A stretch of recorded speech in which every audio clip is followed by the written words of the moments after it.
Halo semuanya, selamat datang di segmen analisa perdebatan mengenai vonis untuk Barada Richard Eliezer, yakni adalah 1 tahun 6 bulan. Dinilai ada yang mengatakan terlalu ringan, termasuk dari keluarga dari Brigadir Joshua. Tetapi sekali lagi aku tegaskan, jika keluarga yang mengatakan hal tersebut, kita harus memaklumi karena ini adalah ada bagian yang kayak rasa empati dan kita sangat paham sekali.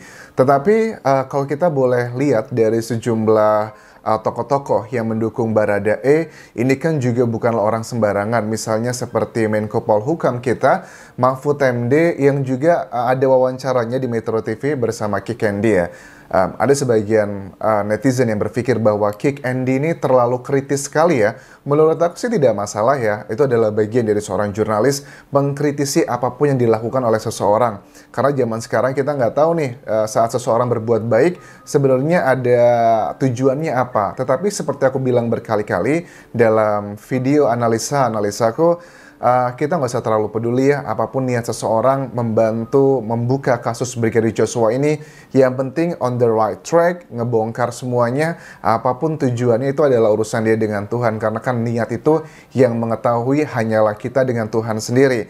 Mahfud MD dikatakan di sini ada beberapa statement yang kurang begitu baik untuk dia. Dikatakan adalah apakah Mahfud MD ini berusaha menggiring opini, apakah ada dugaan dia nimbrung ke dalam kasus ini untuk maju menjadi calon presiden di 2024. Secara pribadi aku tidak percaya seperti itu. Karena apa? Track record seorang Mahfud MD itu tidak hanya mengomentari kasusnya Brigadir Joshua, tapi semua kasus pun dikomentari, dan dia termasuk orang yang tidak terlalu peduli apa pendapat orang lain. Dan aku termasuk setuju dengan statement dari Mahfud MD. Misalnya begini, pada saat ditanya sama Kick Andy ya bahwa apakah Anda menggiring opini, dengan tegas Mahfud MD mengatakan, ya saya memang mendukung Eliezer karena memang faktanya sebegitu mengerikan. Dia dipaksa oleh ajudannya menembak, kemudian dia dipaksa juga, dia yang harus mengakui dan dia sudah ditersangkakan. Dan dia mengatakan bahwa saya itu punya rasa keadilan di hati ini tuh menolak, dan saya melihat itu. Memang betul Mahfud MD mengatakan beliau ini menggunakan kayak boleh dalam tanda bilang itu kayak naik ombak gitu loh. Jadi opini publik itu dipakai menjadi salah satu kendaraannya Mahfud MD untuk menyampaikan berbagai macam idenya. Dan ada statement yang mengatakan kenapa Baradae itu hanya divonis 1 tahun 6 bulan. Salah satunya adalah karena pengaruh dari seorang Mahfud MD.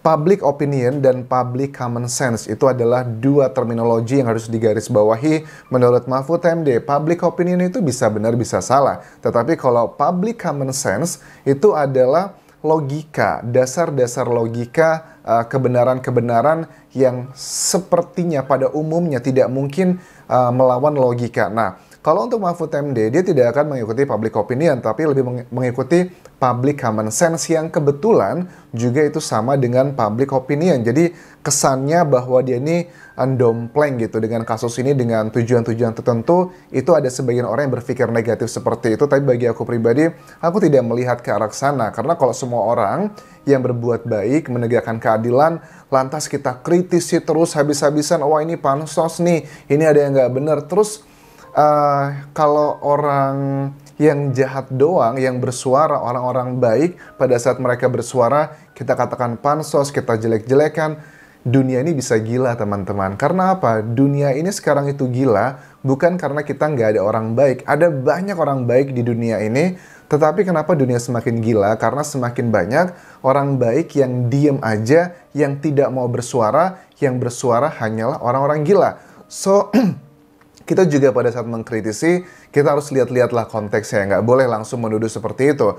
Terus juga sama ditanyakan bahwa tentang kenapa Mahfud MD sempat menegur anggota DPR, menyindir, bukan lagi menyindir sih, mengatakan dengan tegas di awal kasus ini muncul ya. Kenapa anggota DPR nggak bersuara nih mengenai kasus Sambo, kok cuma diem aja? Padahal selama ini anggota DPR selalu bersuara, apapun kasusnya itu pasti ada suaranya. Tetapi beda dengan kasus Sambo. Jawaban dari DPR sih dikatakan kami diam karena kami tahu posisi kami. Oke, di bagian ini dia ngomong gitu, tapi Mahfud MD dengan jelas kalau gitu, kenapa di kasus yang itu Anda berbicara? Kenapa kasus ini Anda juga berbicara? Kenapa menurut aku Mahfud MD sangat tegas sekali dalam kasus ini, efeknya luar biasa loh. Kalau dibilang kasus ini nggak ada hubungannya dengan Mahfud MD, menurut aku enggak. Ini adalah hubungannya Menko Polhukam loh.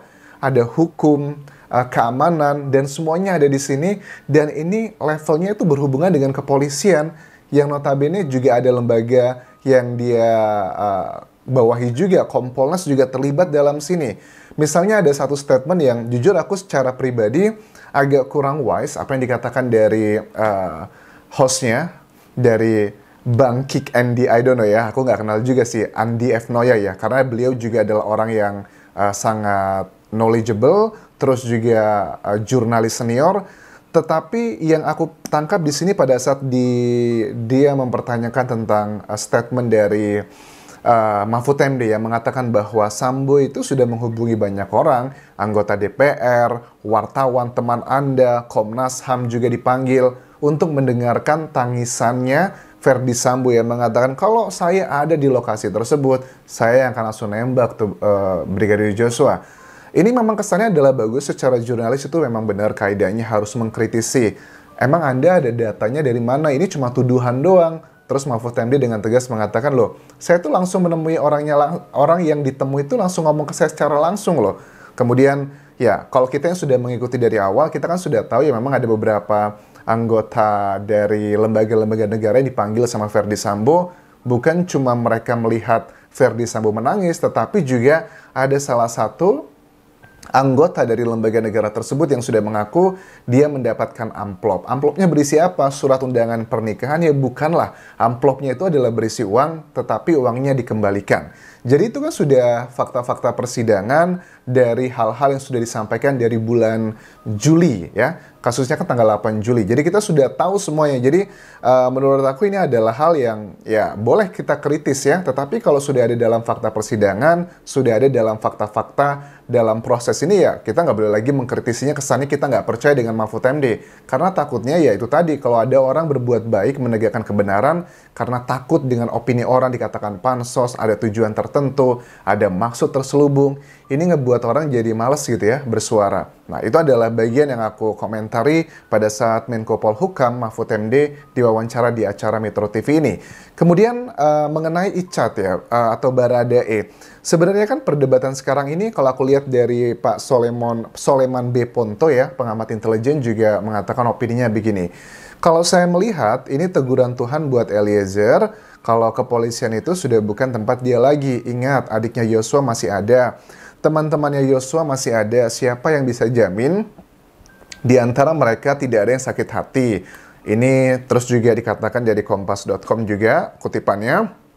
Bisa-bisa dia dikerjai katanya, itu akan bahaya buat dia. Kok aku tidak setuju ya dengan pendapat dari Pak Soleman ya, karena apa? Kalau dia, Baradae saat menjadi anggota Polri aja masih dugaannya katanya bisa dikerjain sama anggota Polri lainnya, oknum gitu. Apa kabar kalau dia sudah nggak lagi berseragam? Nah, makanya ini menjadi salah satu hal yang harus menjadi kesadaran bagi sebagian netizen yang berpikir terlalu ringan hukuman untuk Baradae. Hukuman Baradae itu memang kalau dibandingkan dengan angka kuantitatif gitu dengan terdakwa lainnya, Baradae adalah yang paling berat. Tetapi secara kualitatif ya, Baradae itu adalah mendapatkan hukuman yang paling berat sekali karena itu harus ditanggung konsekuensinya seumur hidup. Kalau Baradae itu tidak menjadi anggota Polri, itu akan jauh lebih tinggi potensi dia mendapatkan serangan-serangan dari timnya Verdi Sambo. Kalau ada dugaannya yang menyerang Baradae karena kasus ini, itu tidak hanya berurusan dengan individunya Baradae, tetapi adalah sebagai permasalahannya akan ke institusi kepolisian juga. Memang nggak bisa menutup mata, ada dugaan orang-orang yang masih sakit hati dengan Baradae, bisa dari Joshua-nya, timnya, atau dari Verdi Sambo-nya. Tetapi kan juga kita bisa melihat dalam persidangan kemarin kan, ada dukungan dari rekan-rekan Brimopnya Baradae yang datang memberikan support mental. Kita nggak boleh dong mengejudge dari 10% mungkin yang kontra, kemudian kita melupakan yang 90%. Tetapi secara hitung-hitungan logika, yang dikatakan Pak Soleman B. Ponto ini memang ada benarnya, tetapi kalau hitung-hitungan, ya Baradae akan jauh lebih berbahaya kalau dia tidak menjadi anggota Polri. Kemudian tentang kemungkinan dia menjadi anggota Polri, ini agak masih perdebatan, tapi kalau aku melihat kemungkinan besar dia masih bisa menjadi anggota Polri karena hitung-hitungannya dengan berbagai macam remisi yang akan didapatkan nanti, Harusnya akhir tahun 2023 ini dia bisa aja bebas, teman-teman. Tapi karena menjaga empati ke keluarga Joshua agar tidak terlalu perayaannya heboh-hebohan, mungkin harus dikontrol ya. Karena kan hati orang itu kan ups and down. Kalau ada aturan Perpol 7 tahun 2022, terus PP 1 2023, itu kan memang ada dualisme definisi. Kalau di Perpol 7 2022 mengatur PTDH bisa menimpa personel Polri yang mendapatkan ancaman pidana tahanan selama 5 tahun dan vonis 3 tahun yang sudah berkekuatan hukum inkrat. Nah, jadi kalau dari sini aman, Baradae dia tidak akan dipecat karena cuma 1,5 tahun ya. Terus kalau Perpol 7, kalau yang PP 1 2003 bahwa PTDH dapat diberlakukan kepada personil yang dipidana tanpa ada batasan waktu. Antara PP sama Perpol secara hierarki itu lebih tinggi PP. Tetapi kan ini nggak cuma masalah kuantitatif hanya menyocokkan 1 tambah 1 sama dengan 2, tetapi adalah bagian kualitatif, ada alasannya, ada kontekstualnya dan sebagainya. Dan potensinya sangat tinggi sekali bahwa Baradae masih bisa menjadi anggota Polri, walaupun aku yakin pada saat seandainya Baradae mengundurkan diri gitu jadi Polri, aku yakin secara emosional itu akan baik untuk keluarganya Brigadir Joshua gitu, karena ya manusiawi gitu ya, karena kan keluarga Brigadir Joshua juga kan tidak semuanya satu suara setuju gitu kan ya. Ada yang ngerasa masih sakit hati, ada yang merasa ya sudahlah dimaafkan. Itu adalah hak mereka masing-masing, proses masing-masing. Bibinya juga sudah mengatakan dia tidak setuju sebenarnya dengan orang tuanya Joshua. Yang mereka mengatakan it's okay lah 1,5 tahun gitu. Tetapi juga adiknya sih tidak mengatakan secara langsung tentang ketidaksetujuannya tersebut, si Reza Huta Barat ya. Ada status yang ditulis dalam Instagramnya yang sudah dihapus begini. Tuhan yang punya semua ini, rencana di balik ini. Tuhan itu adil, Tuhan itu tahu, Tuhan itu maha pengingat, dan Tuhan itu di atas segala-galanya. Tuhan pernah berkata, buah kejujuran adalah manis, buah kejahatan adalah pahit. So, apa rasa buah itu jika digabungkan? Aku paham sekali karena ya dia sangat dekat Reza dengan kakaknya, mendiang Brigadir Joshua. Kita tidak usah mengkritisi teman-teman, karena ini adalah bagian proses healingnya dari seorang Reza dan juga bibinya. Karena kan rasa sakit hati ditinggalkan oleh seseorang itu, setiap orang punya prosesnya masing-masing, dan bagi aku pribadi ya sudah tidak masalah. Reza sedang berproses healing dengan segala macam yang telah dia alami. Tetapi kalau secara hukum, kita juga harus mengingatkan kembali, tidak ada salahnya agar api dalam sekam ini tidak membakar kemana-mana, tapi akan segera teredakan. Yang bisa aku sampaikan adalah bahwa secara kuantitatif, secara angka, Baradae adalah yang mendapatkan teringan. Tetapi secara kualitatif, itu Baradae adalah yang terberat. Misalnya gimana sih contohnya? Misalnya gini, kayak Putri Chandrawati, kemudian Ricky Rizal, dan juga Kuat Maruf. Setelah mereka menjalani hukuman, ya sudah, kelar. Nggak akan ada lagi potensi tinggi untuk mendapatkan serangan-serangan. Berbeda dengan Baradae. Pada saat dia keluar nanti, potensinya itu tinggi banget. Bisa dari pihaknya Brigadir Joshua mungkin ya masih tidak suka dengan putusan tersebut. Juga sama dari pihaknya Verdi Sambo yang potensinya akan jauh lebih besar. Kalau seandainya Icat ya mengundurkan diri dari anggota Polri, aku yakin situ bisa meredam emosi dari pihaknya Brigadir Joshua ya, sebagian yang merasa itu tidak fair begitu. Tetapi ini akan membuka potensi besar untuk timnya Verdi Sambo yang masih kesel dengan dia sudah bukan siapa-siapa lagi gitu. Kalau ada yang mau ngapa-ngapain dia, udah nggak ada urusan ini lagi sama Polri. Makanya ada keterangan juga dari LPSK yang mengatakan bahwa kalau Icat udah nggak lagi menjadi anggota Polri, LPSK siap menampungnya.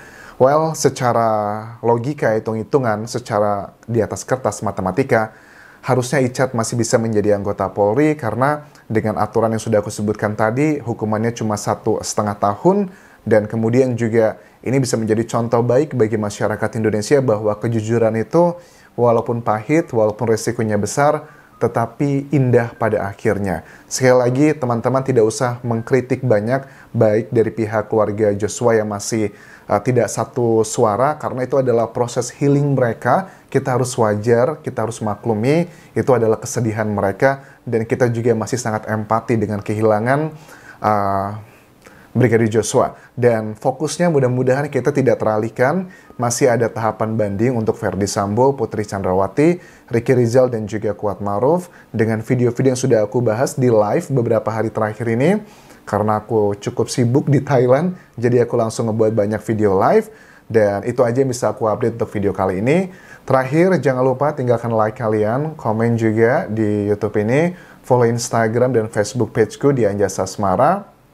Terus juga akun TikTokku di Analisa Anjasa Asmara, ada banyak potongan-potongan video pendek yang aku upload di Analisa Anjasa Asmara di TikTok tersebut. Sampai jumpa lagi di video berikutnya. Bye.